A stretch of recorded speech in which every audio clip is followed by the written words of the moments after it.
প্রতি বছর 15 আগস্টের পরের দিন পাগলটাকে দেখা যায় এ গলিতে ও গলিতে, এ রাস্তায় ও রাস্তায়, এ মোড়ে ও মোড়ে, ডাস্টবিনের পাশে, নর্দমার ধারে।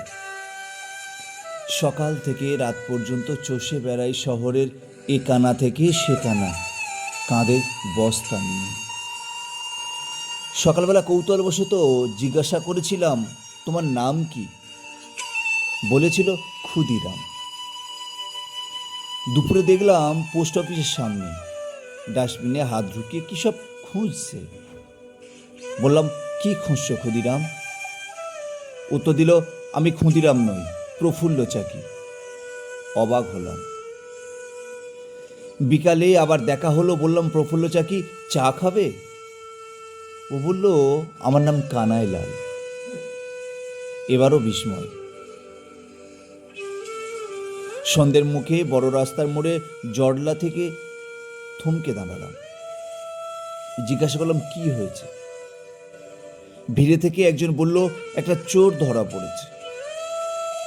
ভিড় ঠেলে এগিয়ে গিয়ে দেখলাম ল্যাম্পপোস্টে বাঁধা সকালের ক্ষুদিরাম, দুপুরের প্রফুল্ল চাকি আর বিকালের কানাইলাল।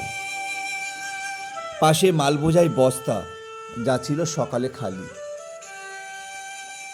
একজন বলল, ওই বস্তায় আছে চুরি করা জিনিস। খটকা লাগলো। জিজ্ঞাসা করলাম, চুরি করেছ? ও নির্বিকার, কোনো উত্তর দিল না। আমি বস্তার মুখের বাঁধন খুলে মাটিতে ঢেলে দিলাম। বেরোলো ছেঁড়া, ফাটা, দুমড়ানো, মোচড়ানো প্লাস্টিকের ও কাগজের যত জাতীয় পতাকা। রাস্তা, ডাস্টবিন, নর্দমা থেকে কুড়িয়ে বস্তায় ভরেছে। মুহূর্তের মধ্যে ভিড় অদৃশ্য হলো। চোখ ভরা জল নিয়ে বাঁধন খুলে দিলাম পাগলের। আমার মুখের দিকে একবার তাকালো, তারপর মৃদুস্বরে বলল, যেন কেউ পা দিয়ে মারিয়ে না যায় তাই। তারপর আবার পতাকাগুলো বস্তায় ভরে নিয়ে চলে গেল দূর থেকে দূরান্তে।